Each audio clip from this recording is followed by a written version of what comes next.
Bienvenue au Salon de Genève. Pour nous guider dans la visite, Philippe Guédon, patron de Matra Automobile, nous livre ses commentaires avertis sur les voitures qu'il a préférées, en commençant par le Renault Koleos. Bonjour, merci de nous servir de guide pour votre visite de ce Salon de Genève 2000. Alors le Koleos, c'est votre premier choix. Pouvez-vous nous expliquer pourquoi? Je pense que la Koleos représente plusieurs secteurs d'intérêt et qu'en particulier, elle est porteuse de plusieurs tendances. Le fait que les voitures 4x4 sont en train de se diversifier, on considérait que c'était une niche et aujourd'hui on voit qu'apparaissent des sous-niches, c'est-à-dire des intermédiaires comme est cette voiture, entre la tout-terrain bien connue mais la voiture de sport et avec une habitabilité qu'on peut exiger d'une berline. La deuxième chose, c'est qu'elle est porteuse des nouvelles tendances de style tendu qui ont l'air d'apparaître dans beaucoup de constructeurs et en particulier par Renault qui est leader dans ce domaine. C'est-à-dire on arrête les années biodesign pour devenir à un style qui accompagne plus nettement l'architecture et je crois que c'est un vrai modernisme. Et le troisième point, c'est d'une façon générale le fait que les constructeurs maintenant, et c'est le cas de Renault, ne mettent pas des show-cars gratuits, mais des voitures dont on sent très bien qu'elles ont une grande probabilité d'être fabriquées. Et de ce point de vue-là, je crois que c'est très intéressant pour le client, pour Renault et éventuellement pour Matra, bien sûr. Votre deuxième choix, Monsieur Guédon, toujours chez les Français, cette 607 Féline. Pourquoi ce choix? Écoutez, pour plusieurs raisons. La première, c'est que Peugeot, qui a pendant eu très longtemps, et ça n'est pas négatif dans ma bouche, mais une image conservatrice, a progressivement, avec déjà un certain nombre de voitures, en particulier la 205 GTI, lutté avec succès contre cette espèce d'image, et qu'on la voit maintenant à l'occasion des salons, ne pas hésiter à faire des études pointues qui sont d'avant-garde, qui ont même un côté évidemment excessif, mais ça fait partie du jeu, et qui présentent des solutions tout à fait novatrices. Alors cette voiture-là, elle a deux symboliques intéressantes. La première, c'est qu'elle retrouve la symbolique des longs capots, qui était celle des voitures de prestige de la Jaguar en passant par la Bugatti Atalante, qui sont des musts dans l'histoire de l'automobile. Ça ne peut que nous réjouir. Et d'autre part, il y a eu un grand travail fait sur les ouvrants et sur le cockpit de la voiture avec, comme on l'a vu, une coupole qui tient de l'aviation. Donc c'est intéressant, c'est risqué. Probablement, ça demanderait, ce qui sera le cas, des aménagements pour arriver à une production si un jour elle doit être fabriquée. Mais c'est justement en faisant pousser la technique au-delà de ce qui se fait d'habitude que l'automobile progresse, donc moi personnellement je suis tout à fait pour. Le troisième choix de cette visite est un 4x4, le deuxième 4x4 après le Koleos. Alors pourquoi ce choix? La question sempiternelle. Écoutez, d'abord Jeep, c'est un nom absolument extraordinaire, c'est un mythe dans l'automobile. C'est d'abord la voiture de la Deuxième Guerre mondiale. Je rappelle souvent, parce que c'est pittoresque et intéressant pour les ingénieurs de voitures d'aujourd'hui, elle a été étudiée en 135 jours. Et ça, c'est quelque chose quand même d'assez déflagrant. Et puis cette voiture a eu un succès, elle est devenue un mythe. Et on peut dire que pratiquement tous les 4x4 qui existent encore aujourd'hui sont bâtis sur la même schématique. Voiture relativement cubique, avec un capot qui est très distinct de la voiture, des lignes un peu du style issu du camion, bien qu'elle se soit améliorée, et au départ des essieux rigides. Alors aujourd'hui, quand on voit cette Jeep de l'an 2000, on constate qu'elle a des roues indépendantes, c'est complètement nouveau. Elle a un style de berline qui s'inscrit d'ailleurs dans la nouvelle tendance des lignes tendues. Elle est donc même, on pourrait dire, à la pointe du modernisme. Elle est soignée, elle est habitable. Et puis un dernier point que je voudrais signaler, parce que plusieurs voitures du salon représentent cette même tendance, on voit une diminution des glaces. Et cette diminution des glaces par rapport au flanc des voitures, je ne crois pas que ce soit véritablement un caprice de style, mais c'est la prise en compte du fait qu'aujourd'hui, le client, en termes de température, doit être bien régulé et que les très grandes glaces que nous avons faites amènent des gros problèmes dans les voitures. On a tendance donc à privilégier le corps de carrosserie et à rendre des voitures dont la climatisation est meilleure et moins coûteuse en énergie. Monsieur Guédon, quatrième choix, la Citroën Pluriel, avec ses infinies possibilités, comme son nom l'indique, d'aménagement. Oui, ce que je crois très intéressant dans la Citroën Pluriel, c'est l'arrivée d'une volonté systématique de travailler la modularité.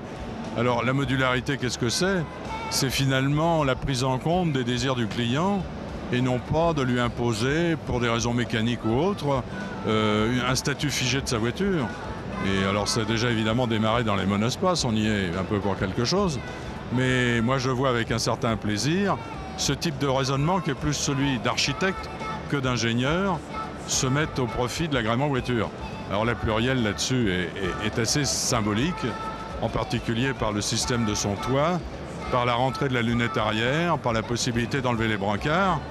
On peut dire que le client semble très bien servi et que suivant que ce soit en vacances, pour le travail ou pour les déplacements, il a une voiture multi-usage qu'on ne pouvait pas imaginer dans des gammes aussi modestes.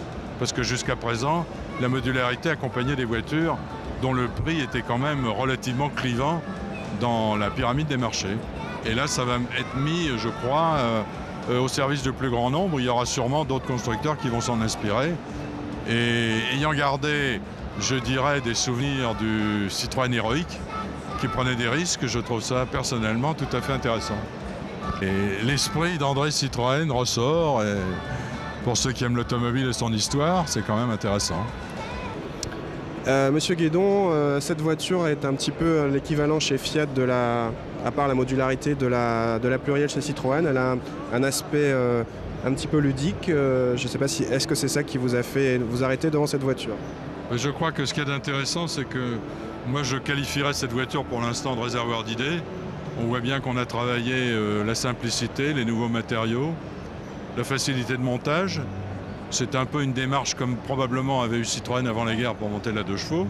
Je ne dirais pas que c'est la nouvelle 2 chevaux, mais en tout cas, c'est une recherche de remise à plat d'un objet, l'automobile, qui devient, il faut bien le reconnaître, de plus en plus complexe. Et je crois qu'il est bon de temps en temps, au lieu d'aller tout le temps vers la sophistication, que des études, d'écoles reviennent vers une simplicité d'un objet dont finalement on demande de nous conduire du point A au point B. J'ajouterai à ça une démarche qui, en ce qui me concerne, me choque beaucoup, c'est que beaucoup de constructeurs à l'étranger, dans des pays en voie de développement, qui ont peu de routes et des moyens économiques très limités, proposent des voitures qui, en fait, ont été réalisées et étudiées dans un contexte occidental, c'est-à-dire de privilégiés. Et je crois qu'il est intéressant d'avoir à disposition, ça pourrait être le cas de cette voiture ou certaines de ces solutions, des véhicules qui s'adaptent mieux à des économies en développement que nos propres voitures. Je pense qu'on verra là-dessus des sorties de véhicules surprenantes et cette voiture correspond sans doute à des idées possibles. Monsieur Guédon, une magnifique réussite esthétique que beaucoup de gens aiment sur ce salon, l'Alfa 156 Station Wagon, la break. Votre commentaire sur cette voiture? Écoutez, là on a démontré qu'on peut faire des voitures tout à fait classiques, d'usage courant, qui s'adressent à une large clientèle et qui sont à la fois fonctionnelles et superbes. Je crois qu'elle est très très belle. Alors pour plusieurs raisons, c'est que le break qui était issu d'un usage utilitaire progressivement s'est dirigé vers la berline dans ce qu'elle a d'agréable au point de vue confort, au point de vue ligne. Il y a en particulier un détail sur les Alfa Romeo que je trouve génial, c'est le fait d'avoir mis la poignée de porte arrière dans la descente de glace et qui permet d'avoir des flancs extrêmement purs.